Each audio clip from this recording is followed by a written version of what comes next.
Bonjour mesdames et messieurs, Radio Jojo à l'appareil. Aujourd'hui, chronique littéraire. La solitude de François, un pape prophétique, une église dans la tourmente, ça c'est le sous-titre, écrit par Marco Politi, publié, donc la version française publiée aux éditions Philippe Ray en 2020, début de cette année, et c'est traduit de l'italien par Samuel Sfez. Voilà, c'est un livre qui pèse environ 280 pages et qui nous raconte un petit peu, qui nous dresse un peu un portrait du pape François au sein de sa vie. Voilà. Marco Politi, qui est-ce notre auteur? Alors c'est un journaliste italien, bien sûr, qui est un des meilleurs connaisseurs du Vatican, ce qu'on appelle un vaticaniste. Donc faut pas oublier que le Vatican est un État, donc il a on va dire des détachés journalistiques spécifiques qui lui sont dédiés. C'est un spécialiste respecté à La Repubblica pendant une vingtaine d'années sur le Vatican. Il est aussi éditorialiste à Il Fatto Quotidiano. Il a collaboré également avec diverses chaînes de télévision en Italie. Donc on peut voir que c'est un personnage médiatique italien, relativement connu et respecté en Italie. En tout cas, c'est comme ça qu'on nous le présente quand vous allez sur Internet. Il n'a pas de Wikipédia, le gars, mais il a des profils à droite à gauche, là sur France Culture, chez Philippe Ray, là, la maison d'édition. C'est quelqu'un qui a écrit différents livres sur Jean-Paul II et Benoît XVI également. Donc c'est quelqu'un qui balaye, on va dire, l'actualité du Vatican et qui la rapporte depuis une bonne vingtaine d'années maintenant. Donc un profil médiatique, un journaliste à La Repubblica. Je ne sais pas exactement où se situe La Repubblica dans l'échiquier politico-médiatique en Italie. On peut quand même penser que c'est plutôt de gauche, donc ça doit être quelque chose qui doit être une espèce d'hybride entre Le Monde et Libération, à mon sens, un truc comme ça, un truc qui doit être dans cette branche-là, là. Et donc notre ami Marco Politi, il a écrit plusieurs livres précédemment, et donc c'est son deuxième livre sur le pape François, et c'est un livre qui s'appelait François parmi les loups, qui a été édité en 2015, qui était le premier. Et donc là, on va maintenant regarder un peu la solitude de François. Alors rapidement, pourquoi lire un livre et faire une petite note sur un livre qui parle du pape? Tout simplement parce que, premièrement, ce pape-là est particulier dans le sens où c'est pas un pape européen. Et sauf erreur de ma part, c'est la première fois que ça arrive. Et deuxièmement, parce que c'est un pape atypique. Et donc on va le voir un peu, là c'est un peu ce qui est expliqué dans le livre. Et enfin, dernièrement, tout simplement parce qu'on m'a recommandé ce livre, parce que j'ai de la famille en Amérique latine. Et donc, évidemment, la nomination de ce pape, l'élection de ce pape-là a été vue comme une grande fierté chez eux. Et c'est un sujet sur lequel on échange de temps en temps. Donc, on se documente, on laisse une petite trace sur le net qui parle de ça. En espérant que ça intéresse des gens. Voilà, sur ce sujet. Alors avant de rentrer dans le détail, on va brosser un rapide résumé de ce livre. Donc en fait, ce que fait l'auteur ici dans ce bouquin, c'est un portrait de François. Il le fait à travers, on va dire, je pense qu'il avait déjà dans son précédent livre dû bien brosser sa personnalité. Donc là, il reprend un peu les éléments et il essaie de nous expliquer un petit peu, en s'appuyant sur ces éléments, l'état d'esprit général du pape, les interactions qu'il a pu avoir avec la société civile, avec l'église, avec les fidèles, un peu au sens large, et de voir comment, en fait, ce que essaie d'entreprendre le pape au sein de l'église, les actions, les résultats, les conséquences, et un peu tout ce qui l'entoure. On va dire aussi que c'est important de parler du pape. J'ai expliqué il y a 2 secondes pourquoi moi j'avais lu ce bouquin, mais on va rappeler quand même que le pape, même si en France aujourd'hui c'est une personne qui n'a pas le micro, c'est quelqu'un qui a le micro dans beaucoup de pays. Hein, faut pas croire, là en ce moment on a la mode avec les attentats, les trucs, on a la mode de ouais on est chrétien, de racines chrétiennes machin. Et je rappelle que dans plein de pays, le pape, quand il parle, on l'écoute. Nous, en France, évidemment, on l'étouffe. On verra aussi que y a un peu de responsabilité du côté du pape également. Je mettrai en perspective certaines choses qui vont le montrer. Mais voilà, dans ce livre, le fond du bouquin, c'est surtout, voilà, l'auteur, il essaye de nous montrer un peu ce que le pape essaie d'entreprendre et comment ça se passe avec... surtout avec l'Église. Il est vaticaniste, donc il est quand même pas mal concentré sur ce qui se passe avec on va dire, les hauts dignitaires, les grands responsables de l'Église. Donc on va commencer par là, évidemment, puisque c'est le domaine de prédilection et la spécialité de l'auteur. Hein, il est vaticaniste, hein, comme on dit.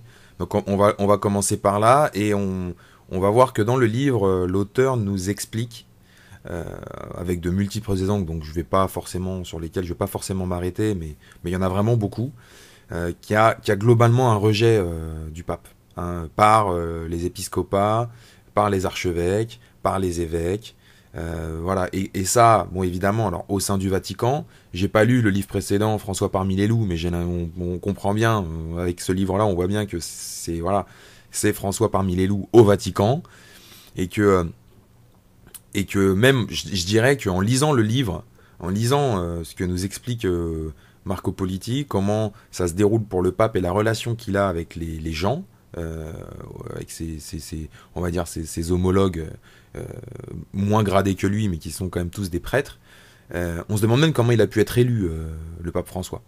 Parce que il semble que tout le monde soit, on va dire, contre lui, tout le monde soit à rebours de son action, tout le monde soit, en tout cas une grande majorité, et que si la plupart des gens, évidemment, dans l'Église l'affrontent pas directement, ils font souvent l'inertie, c'est-à-dire qu'ils laissent couler les trucs, ils appliquent pas ce que le pape demande, ou voilà, sans compter qu'il y a des gens qui sont carrément contre lui, quoi, ouvertement. Ça, on va le voir après.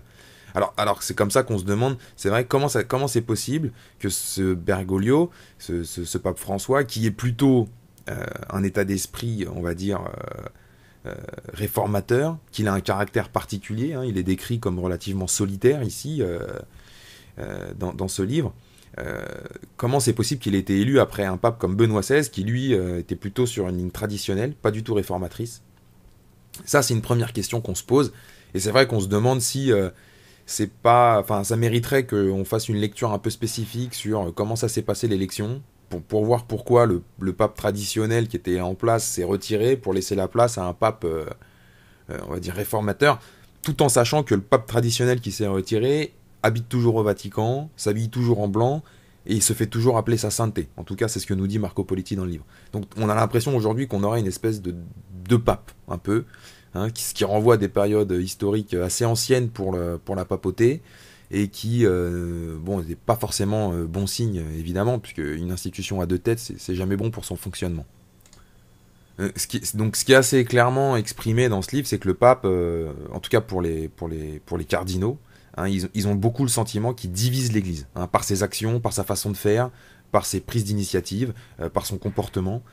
Et résultat, au cours de ces 7 années de pontificat qui se sont déroulées, il y a plus en plus de cardinaux qui n'hésitent pas à le contredire ouvertement. Alors, je sais que quand on n'est pas familier de tout ça, on se dit ouais, bah c'est pas très grave, mais si, en fait, c'est très grave, parce qu'il y a un principe quand même de base dans la religion catholique, qui est que c'est, c'est pas que l'autorité naturelle, mais c'est que on va dire, le chef a toujours raison. On ne contredit pas le chef. Ça découle de la doctrine catholique de ne pas contredire le chef. C'est l'infaillibilité. Voilà, c'est le mot que je cherchais. L'infaillibilité du chef. Et là, on voit que c'est pas le cas. Et donc, c'est très inquiétant. Faut reconnaître que c'est ce que nous explique aussi Politi dans le livre, c'est que le pape, c'est un soliste un peu dans sa gestion. Déjà, premièrement, il habite pas dans l'appartement papal. Hein, il habite à côté, dans un petit truc à côté au Vatican, qui est pas l'appartement papal, qui est pas là où les papes habitent d'habitude. Donc déjà à ce niveau-là, il casse un peu une tradition et effectivement, c'est pas forcément bien vu. Et en plus, donc comme je le disais, il est solide dans sa gestion. C'est-à-dire qu'il a une garde rapprochée, un peu comme un président, un peu comme notre ami Macron, on a l'impression là, ou même d'ailleurs les autres d'avant aussi. Il a une garde rapprochée qui suit les sujets. Et ce qui provoque une incompréhension souvent dans l'application et dans la prise de décision, parce qu'elle est assez opaque, et souvent sans concertation. Et en fait, ça crée un paradoxe, parce que le pape, dans son discours public, il parle beaucoup des périphéries, il parle beaucoup de la synodalité, c'est-à-dire de faire remonter de la base, un peu ce qu'on appellerait de la démocratie pour nous, de faire remonter de la base des décisions, enfin des informations pour prendre de la décision, quoi, hein, pas que du top-down, hein, mais aussi du down-up, ou je sais pas quoi, là, comme on dit en management moderne. Mais en réalité, les épiscopats, c'est pas ça qu'ils vivent avec lui en privé, entre guillemets, en dehors du public. Ce qu'ils voient, c'est qu'il prend ses décisions seul avec sa garde rapprochée, sans expliquer pourquoi, et sans les concerter. Et donc, effectivement, ça crée énormément d'incompréhension et de défiance à son égard. Je disais par exemple, qu'il habite pas dans l'appartement papal. Ça, c'est une des choses qui a été vite mis en avant dans son action, puisqu'il a pris la décision très tôt de pas le faire et qui a été mis comme une espèce on va dire, de présentation réformiste pour lui, pour donner ça au public. Mais il y a d'autres choses qui sont faites en sous-jacent, qui sont faites en interne au Vatican et qui provoquent énormément de frustration. Enfin, en tout cas, moi, je peux comprendre que ça provoque énormément de frustration. Par exemple, je rappelle, le Vatican, c'est un État, donc ils ont des ambassadeurs. Et traditionnellement, ce qui semble quand même tomber sous le sens et qui était une tradition, pour discuter avec l'Italie, le pape, il mettait un ambassadeur italien. Il mettait un prêtre italien pour parler avec l'Italie. Hein, ça paraît logique.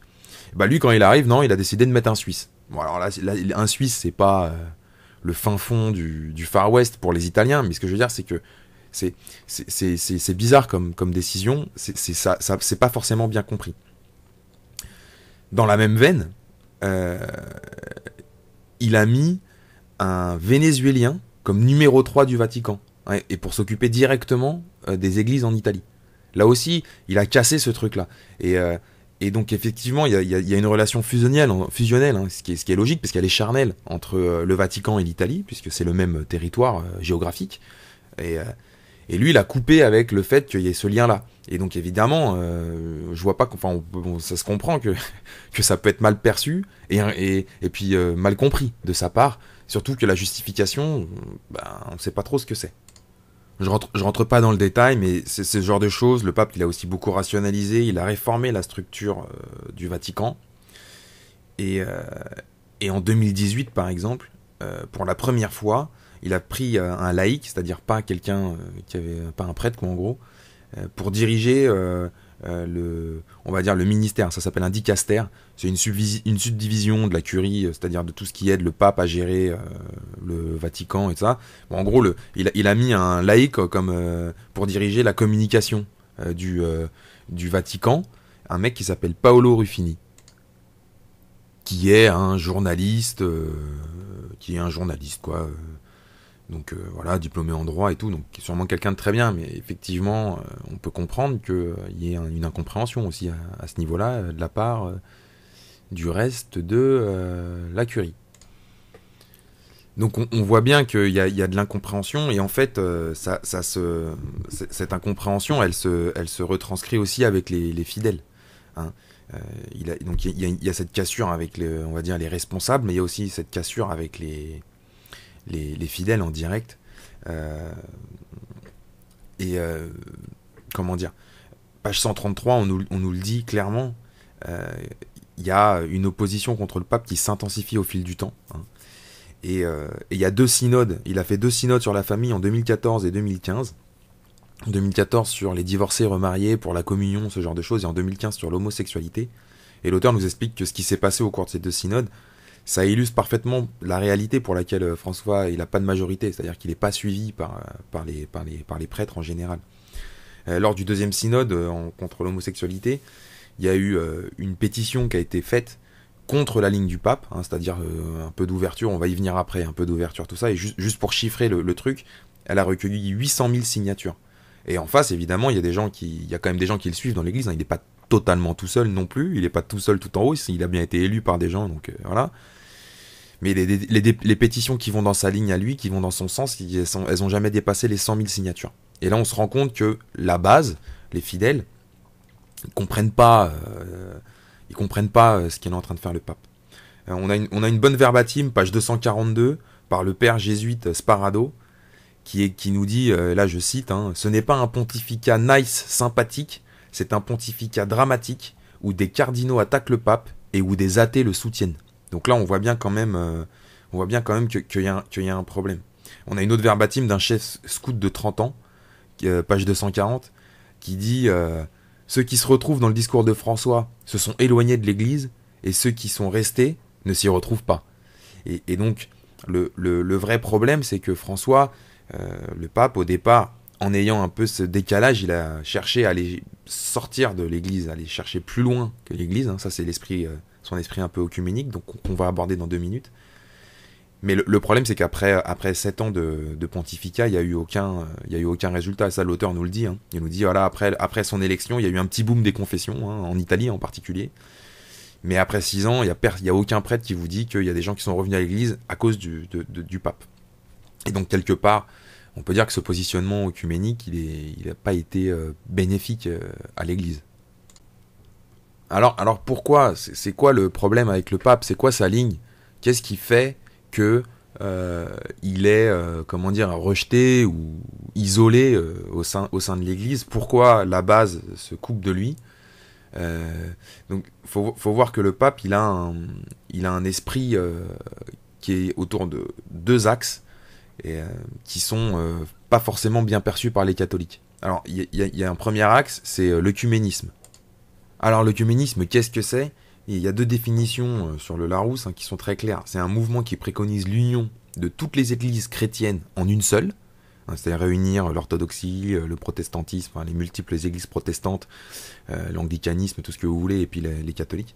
Et puis on va dire plus largement, en mode vraiment littéraire, l'œcuménisme, c'est la tendance idéale à vouloir l'union entre toutes les personnes professant des idéologies différentes. Alors dit comme ça, on se dit c'est super. Simplement, ce qu'il faut comprendre, c'est que pour les catholiques, on va dire cohérents, l'œcuménisme, il y a une vérité, c'est celle professée par le Seigneur Jésus-Christ. Il n'y a pas d'alternative en vérité. L'œcuménisme, en fait, c'est pas quelque chose. Tout le monde est pour le dialogue, mais c'est pas quelque chose qui doit être mis au sommet. Et surtout, c'est quelque chose qui doit permettre de ramener les gens vers l'Église. Alors que le pape, pour lui, l'œcuménisme, il s'inscrit dans cet esprit réformateur. Et page 186, l'auteur nous dit clairement « Remodeler le rôle du pape pourra favoriser un plus grand rapprochement œcuménique entre les églises chrétiennes. François s'en dit persuadé. » Donc là-dessus, on peut se dire « rien à dire, c'est super. » Sauf que le problème, c'est que avec ce qu'il a fait au tout début, l'auteur nous explique aussi qu'il nous rappelle plutôt, parce que ça on l'avait bien vu dans les médias, qu'au début de son pontificat, le pape François, il a plutôt fasciné les agnostiques, les juifs et les protestants, c'est-à-dire les gens qui étaient en dehors de l'Église. Et ça, pour l'auteur, évidemment, il le met un peu en exergue pour illustrer un peu positivement la posture du pape, mais on s'attend quand même, je veux dire, en étant cohérent, que le pape, les premières personnes qui fascinent, c'est quand même plutôt les gens de son Église, plutôt que les gens qui sont à l'extérieur. Et ça, le problème, la question qui se pose, c'est comment fasciner les gens de ta propre église, alors que tu es contre le prosélytisme, qui consiste à la conversion des gens, et que dans son esprit œcuménique, sous-jacent, il y a une vision inclusive, et cette vision inclusive, en fait, elle demande aucune remise en question de l'autre. Et pour lui, miséricorde et inclusion, c'est associé de manière indissoluble. Là, page 15, on nous dit clairement « Ouvrir grand les bras pour accueillir sans exclusion, sans classer les autres en fonction de leurs conditions sociales, de leur langue, de leur race, de leur culture, de leur religion, nous sommes seulement face à une personne qu'il faut aimer comme Dieu l'aime. » Alors, on est bien d'accord, je ne vais pas faire la leçon au pape sur ce que c'est la chrétienté, mais le problème c'est que la base, quand on leur demande, quand on dit aux autres qu'il ne faut pas se convertir à Jésus-Christ, pour un catholique c'est incohérent, c'est pas ça, et c'est pas ça le rôle du pape, au contraire, le pape il doit faire du prosélytisme, il doit rappeler qu'il n'y a pas il n'y a pas de salut hors de l'Église, et Et c'est ça un des fondements principaux, je pense, de son incompréhension avec le reste de la structure et avec ses fidèles. Et cette incompréhension, elle est nourrie par des décisions, par des déclarations qui sont quand même, pour des catholiques, assez dures à entendre. Hein, par exemple, il nous dit à un moment donné, page 17, l'inclusion interreligieuse est fondée sur le fait que nous sommes tous des enfants de Dieu. Ça, par exemple, c'est pas ce qu'on apprend au catéchisme. Hein, au catéchisme, on apprend que seuls les baptisés sont les enfants de Dieu. Les autres, c'est des gens à faire venir dans le baptême. Hein. Et ça, c'est compliqué pour un catholique d'entendre ça. C'est pas logique, quoi. Donc ça, c'est les sujets un peu, on va dire, techniques. Mais après, il a aussi d'autres attitudes. Il a des choses qui sont vraiment incompréhensibles. Par exemple, quand il parle des persécutions sur la terre, les persécutions contre les chrétiens, ce qui quand même pour le pape devrait quand même le préoccuper de manière première, pour lui, c'est pas la première préoccupation. Il les met toutes au même niveau. Alors on va nous dire, bah oui, c'est bien, il met tout le monde au même niveau.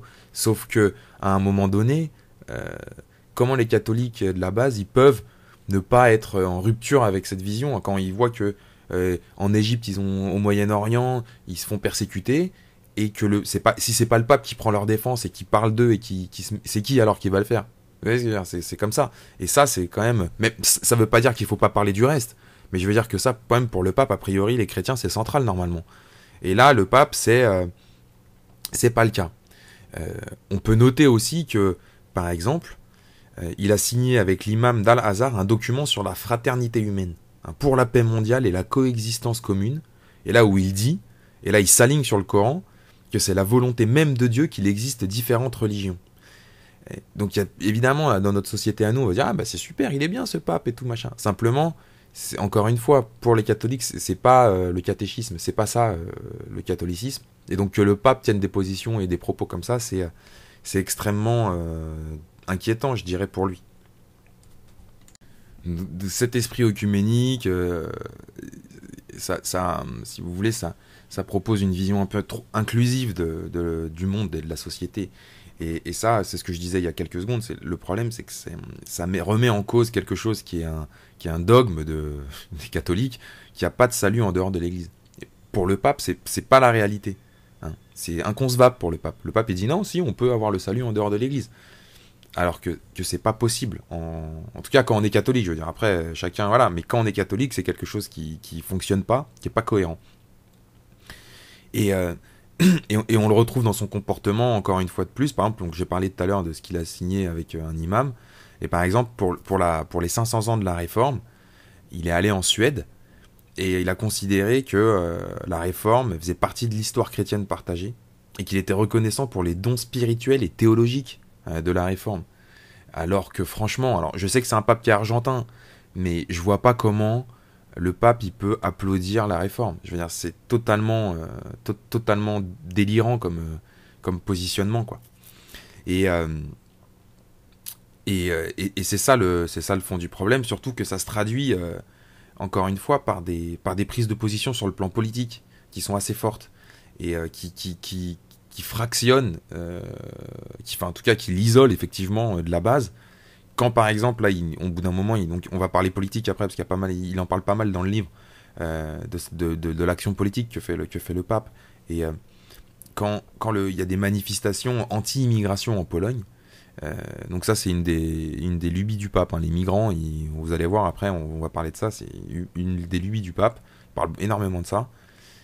Les gens en Pologne qui manifestaient, leur slogan c'était Dieu, famille, patrie. Et là l'auteur précise quoi de plus éloigné de la vision de François. Et pour un catholique c'est hyper inquiétant, c'est-à-dire que si Dieu, famille, patrie ça correspond pas à la vision du pape, c'est-à-dire qu'est-ce qui correspond à la vision du pape? C'est quoi? Si c'est pas Dieu, c'est Satan. Si c'est pas la famille, c'est l'individualisme. Si c'est pas la patrie, c'est quoi? C'est le nomadisme, le tiers-mondisme, le mondialisme. Enfin, je veux dire, c'est très compliqué. Et je vais terminer sur cette partie encore une fois, par quelque chose qui, à mon avis, est assez clair et assez précis. Page 90, il a invité tous les gouvernements européens en 2017 à venir.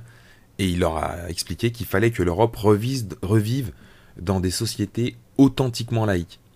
Donc là, vraiment, je veux dire, un pape qui dit ça, c'est totalement hors de propos, quoi. Je veux dire, le pape, et d'ailleurs aujourd'hui, vous voyez bien, avec tous les problèmes qu'on a, c'est pas,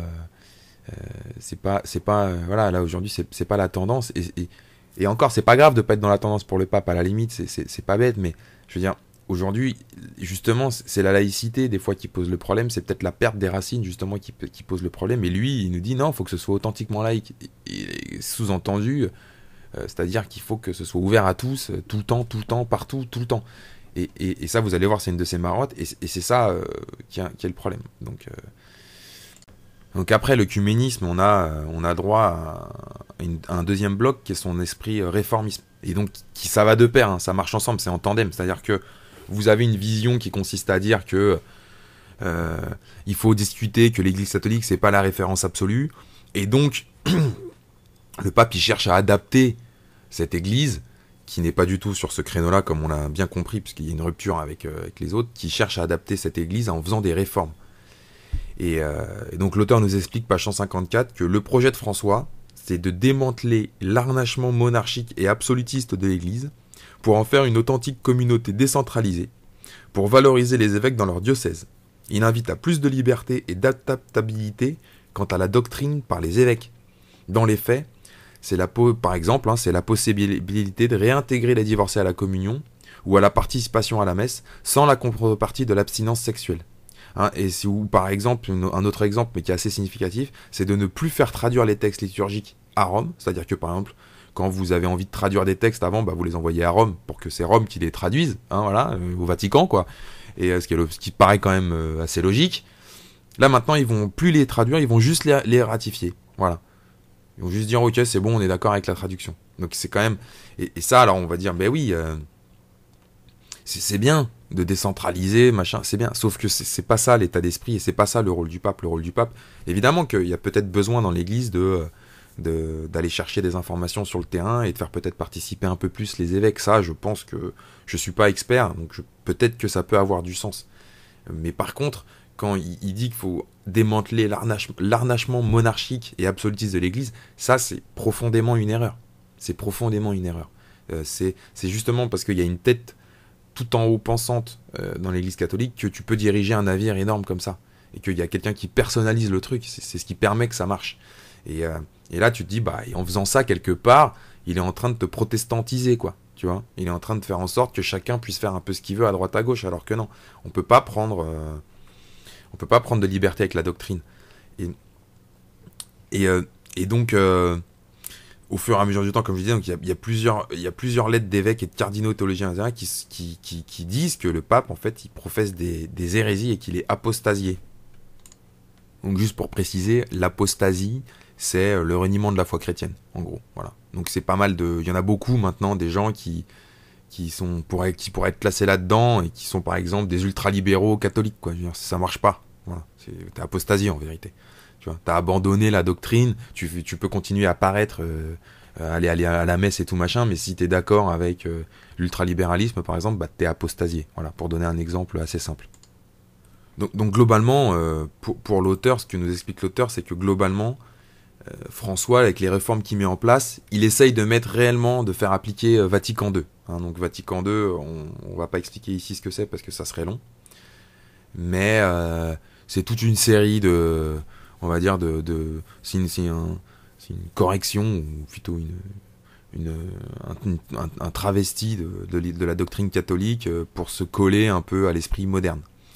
Et donc voilà, il y a toute une série. Donc là, le pape, il fait des trucs genre, il veut que les gens qui sont divorcés, on puisse les faire communier. Voilà. Donc ça, par exemple, les gens ont dit, non, il y a plein d'évêques qui sont, non, c'est hérétique de dire ça marche pas comme ça. Par exemple, il a fait corriger le catéchisme de Jean-Paul II en disant que la peine de mort, elle était absolument jamais applicable. Alors que Jean-Paul II disait, la peine de mort c'est mal et tout, faut pas la faire, mais c'est vrai que peut-être des fois il y a des mecs qui méritent quand même la peine de mort. Lui il dit non, jamais, de jamais. Donc voilà, il en est là. Et voilà, il y a d'autres exemples qui sont assez simples pour montrer un peu l'état d'esprit qu'il a, c'est que Il y a eu des lois sur le mariage pour tous en Italie entre 2016 et 2017, quelques années après la France. Et sous Benoît XVI, il y avait eu déjà ce genre de tentative, et Benoît XVI, lui, s'était allié avec la droite, il était sorti, il avait montré qu'il était contre, et lui, là, le pape, il a rien dit. Il a rien dit. Alors que chacun peut avoir sa vision, mais c'est quand même le rôle du pape de prendre position sur ce type de mariage, sur ce type de proposition politique, pardon. Et je dirais même que là, récemment, je le mettrai en visio, il a soutenu l'union civile pour les homosexuels. Et donc, on s'attend pas forcément du pape qui soutienne l'union civile pour les homosexuels, surtout quand on s'intéresse un peu à ces débats-là et qu'on voit très bien ce qu'il y a derrière. Et donc bon, je suis pas rentré dans le détail, là il y a l'article, là je vous le mettrai, je suis pas rentré spécialement dans le détail du truc, mais quand même, voilà, je pense le pape, a priori, c'est pas vers ça qu'il doit aller, c'est pas vers ces ouvertures-là qu'il doit aller, s'il veut pas, rompre avec la base, et surtout s'il veut garder sa cohérence au niveau de la doctrine, quoi. Enfin, il a engagé une réforme qui va être extrêmement importante, c'est que il a remodelé les synodes. Alors les synodes, c'est quand tous les évêques se réunissent, donc il en a fait un là en Amazonie il y a pas longtemps avec tous les mecs d'Amérique latine, machin.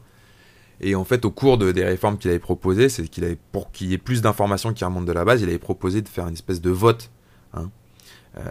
Et lui, en disant, voilà, pour le pape, cette manière de faire les synodes, ça va permettre de convertir la papauté. Donc l'auteur nous explique ça, nous dit la base catholique, plus d'écoute de la base catholique qui devra servir à la conversion de la papauté. On nous a pas dit vers quoi, il nous explique pas vers quoi il va la convertir. On aimerait bien comprendre.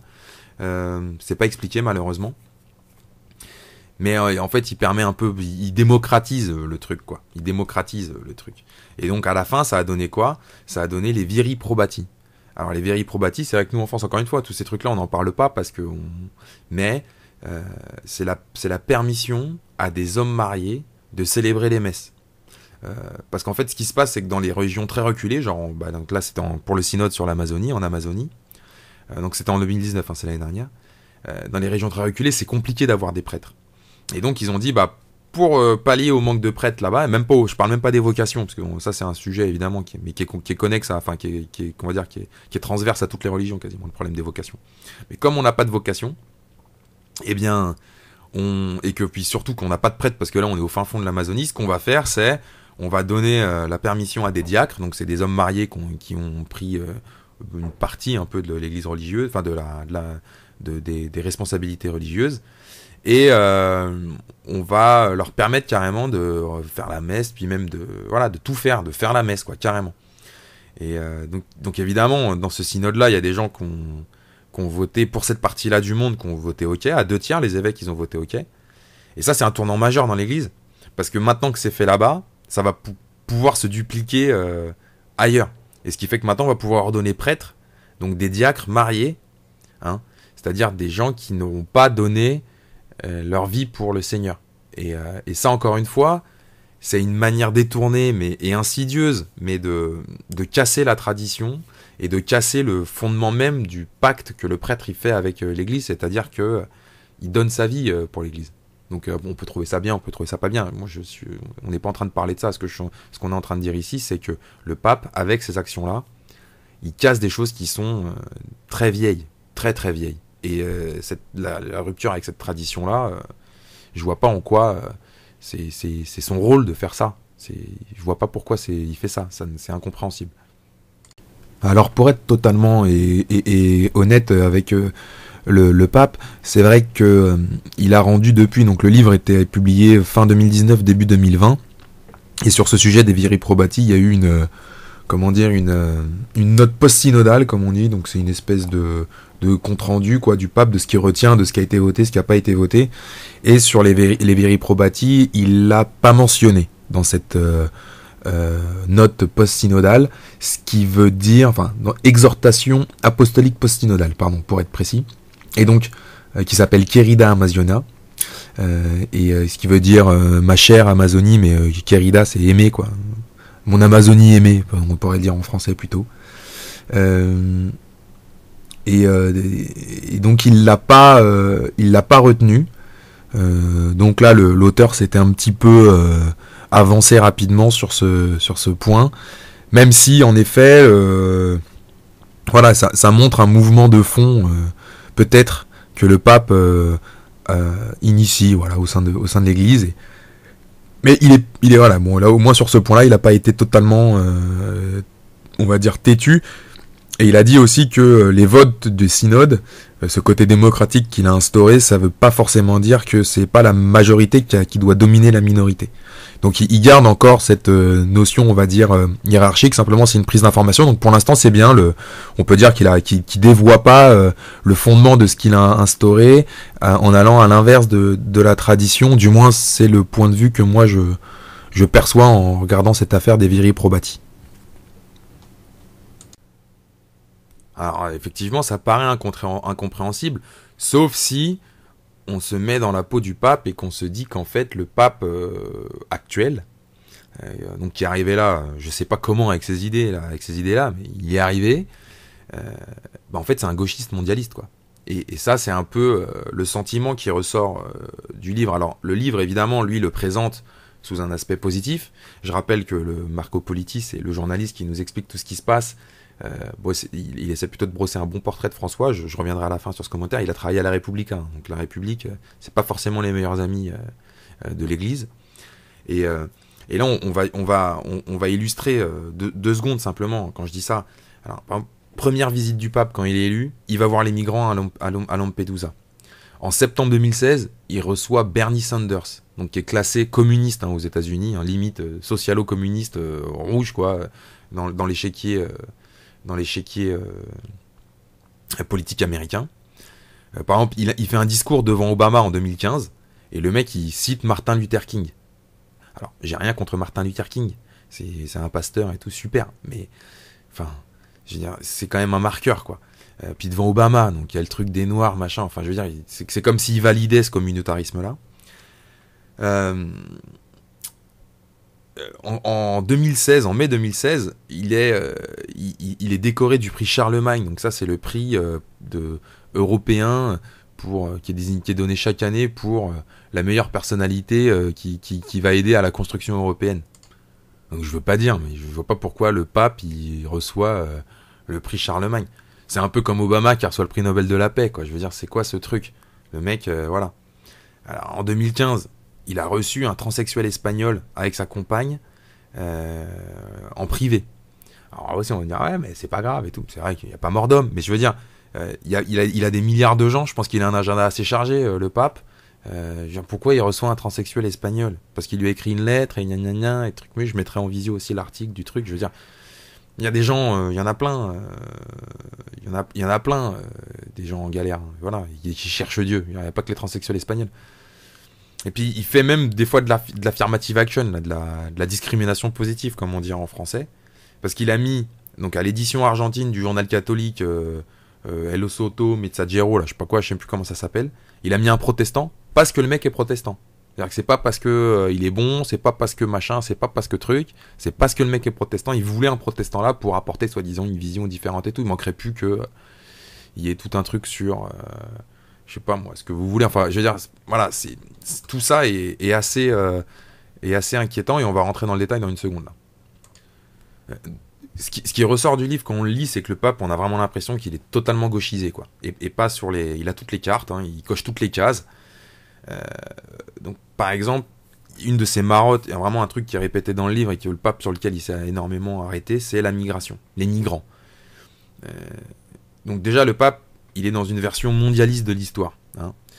En plus d'avoir une analyse anachronique des origines des peuples européens, hein. C'est-à-dire que pour l'Europe, il dit que, page 28, hein, c'est une citation du pape, les Européens ne sont pas une race née en Europe, ils ont des racines migrantes. Ça c'est pour nous faire culpabiliser, hein. Donc là on va lui dire non mais c'est anachronique mon gars, tu me parles de trucs d'il y a 10 000 ans, je veux dire, qu'est-ce que tu me racontes? Et puis évidemment il y a une race née en Europe, qu'est-ce que tu racontes? Sinon on serait tous de la même couleur dans le monde entier. Enfin je veux dire c'est totalement... Mais ça c'est pour nous faire culpabiliser. Puis plusieurs fois dans le livre on nous rappelle, hein, le pape il considère que immigrer et être accueilli c'est un droit. Ça veut dire que j'ai le droit, donc je pars et j'ai le droit.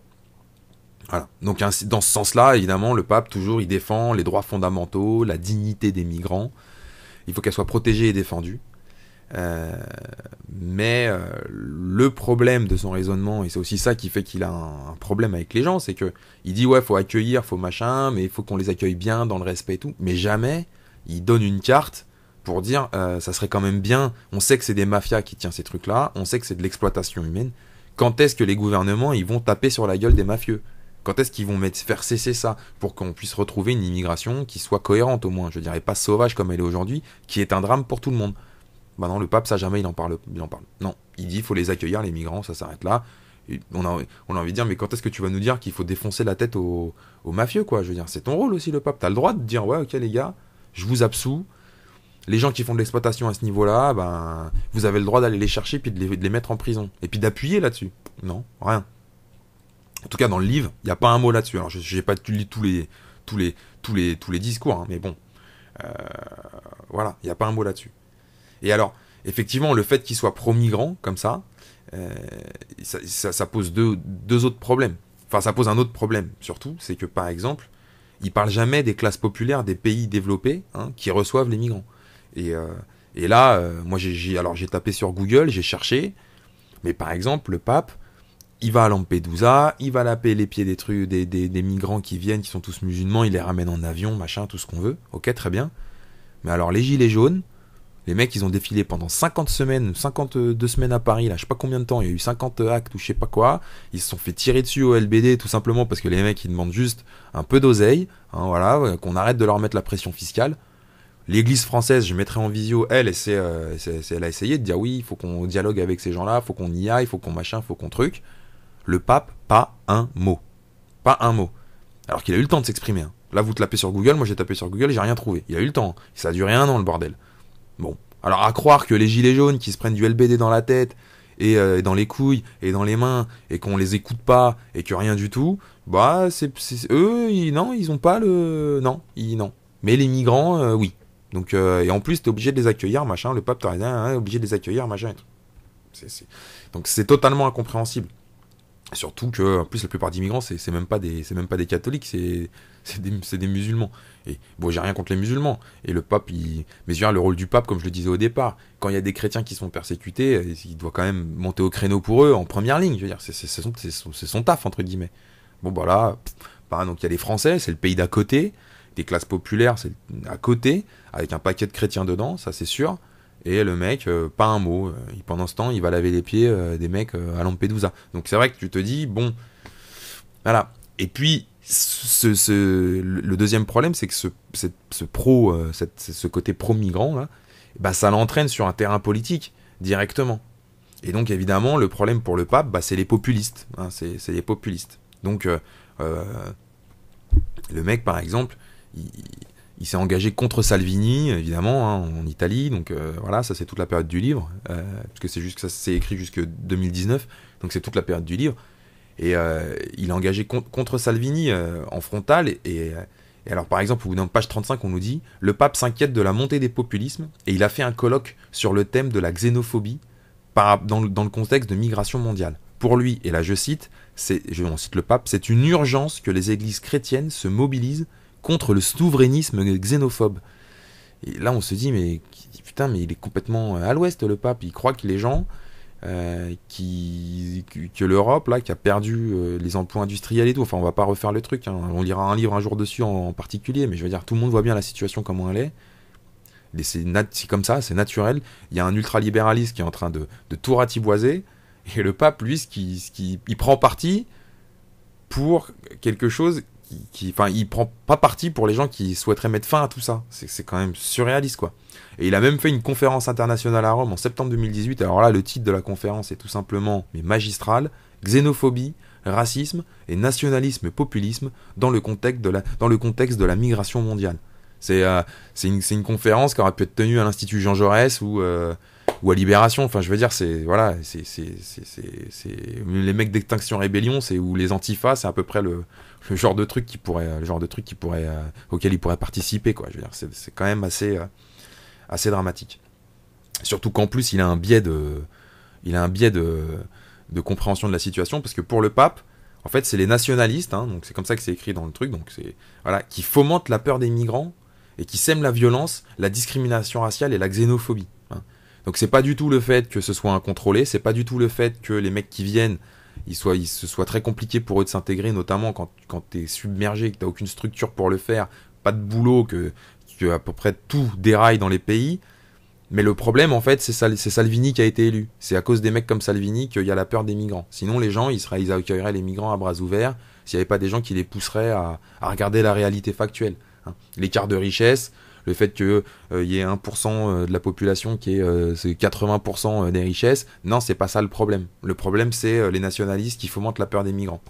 Donc, comme je le disais, il est en conflit avec Salvini de manière ouverte. Donc, dans le livre, il nous explique qu'ils ont fait beaucoup de passes d'armes médiatiquement par médias interposés, qui se sont envoyés des pics et des trucs et des machins. Simplement, ce qu'il faut voir, c'est quand même qu'à la fin, l'auteur nous le dit, page 48, il y a 33% des catholiques pratiquants qui ont voté pour Salvini, donc pour la Ligue du Nord aux élections européennes. Donc la fracture, elle est complète avec le pape, et elle est longue, parce qu'il y a une autre partie qui a voté pour le MS5, et qui eux aussi sont contre l'incrustation européenne, alors que l'autre, il a récupéré le prix Charlemagne. Donc voilà, c'est compliqué. Dans le livre, on a aussi un passage sur comment il s'appelle, sur Donald Trump, évidemment. Hein, ça, on ne pouvait pas y couper. Et alors, sur Donald Trump, je cite encore une fois le pape qui dit, page 54, donc c'est une citation du pape François, « Une personne qui pense uniquement à ériger des murs, où que ce soit, et non à créer des ponts, n'est pas chrétienne. » Ça, il parle donc de Trump et de son mur. Ce qui, encore une fois, n'est pas faux. Mais d'un autre côté, je veux dire, c'est pas faux, mais il faut que tu puisses l'expliquer et le dire, oui, mais alors dans le même temps, qu'est-ce qu'on fait des mafias qui font de l'exploitation humaine? On les laisse faire? Comment on fait? Le pape, pourquoi il ajoute pas dans sa phrase, mais tout mec qui va éclater la tête des mafieux qui font de l'exploitation humaine, c'est quelqu'un qui se dirige vers le salut. Même si des fois la violence, on n'est pas d'accord. Mais quand même, là, ce coup-là, j'avoue, on est d'accord. Bah non, il le dit pas. Résultat, 52% des catholiques, ils ont voté Trump aux États-Unis. Voilà. Et alors, le fond du truc, c'est qu'en plus, le pape, malheureusement, il coche une autre case du gauchisme, c'est que, donc en plus d'être pro-européen mondialiste, pro-migrant, anti-populaire, voilà, et tout ce qu'il a dans le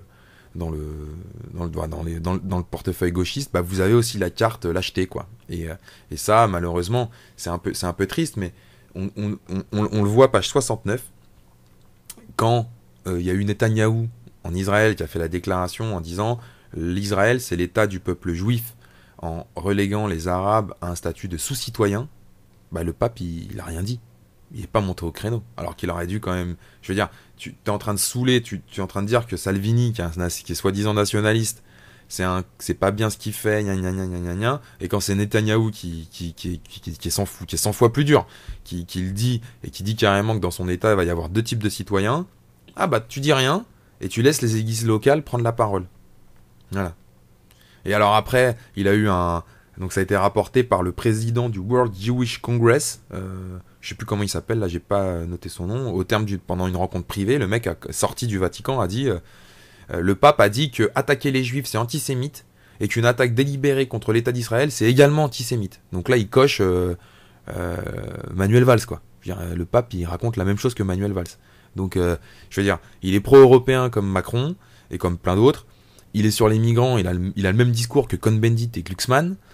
Sur l'État d'Israël et sur l'antisémitisme, il a le même discours que Manuel Valls. On se dit, putain, on s'attend pas à ça de la part du pape. En tout cas, quand on est catholique pratiquant, on se dit, bah normalement, c'est à peu près tout l'inverse, tout le discours inverse qu'il devrait avoir, le pape. Hein. Il devrait condamner fermement tous ces trucs-là.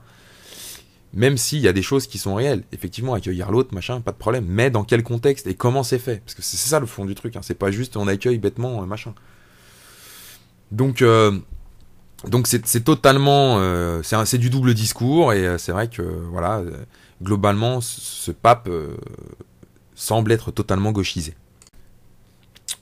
Voilà, donc on a fait un peu le tour, hein. Il y avait d'autres choses dans le livre que j'ai pas abordé. Il parle notamment aussi de vouloir faire des femmes prêtres, enfin il y avait une première étape pour qu'elles puissent devenir, je sais pas quoi, enfin bon, des diacresses, machin, tout ça, bon, j'en ai pas parlé, j'ai pris quelques points, parce que sinon il y avait tellement d'exemples, c'est un livre de journaliste, donc c'est assez factuel, assez sourcé, on va dire. en commentaire final. Il y a deux choses. Donc la première, évidemment, c'est que le pape, on se demande comment un pape gauchiste, c'est possible. Voilà. Surtout que le précédent, c'était Benoît XVI. Donc lui qui était un traditionnel. Donc là, c'est vrai que je me pose la question, je me dis comment c'est possible qu'un mec comme ça, il soit arrivé à comment dire à la tête de l'église, quoi. Comment c'est possible avec des idées pareilles. C'est assez surprenant. Alors est-ce qu'il a accentué son depuis qu'il est pape, est-ce qu'il a accentué cet état d'esprit qui était sous-jacent avant, qui était un peu plus discret, voilà. Moi j'ai lu un autre livre sur le pape, sur sa période en Argentine sous la dictature, où au départ on l'avait accusé d'avoir pas aidé les gens à se casser, tout ça. Et il y a même eu un livre qui était sorti, je retrouverai la liste de Bergoglio, si ma mémoire est bonne, je pense que je le mettrai en visio, je l'ai lu celui-là aussi, où on l'avait dédouané directement. Et c'est vrai qu'un pape qui est bien vu par les médias et tout, bon, c'est quelque peu surprenant. Mais après tout, on se dit, bon, pourquoi pas, surtout que tout n'est pas complètement acheté dans ce qu'il dit, et puis c'est le pape, donc il sait ce que c'est, a priori, l'Église.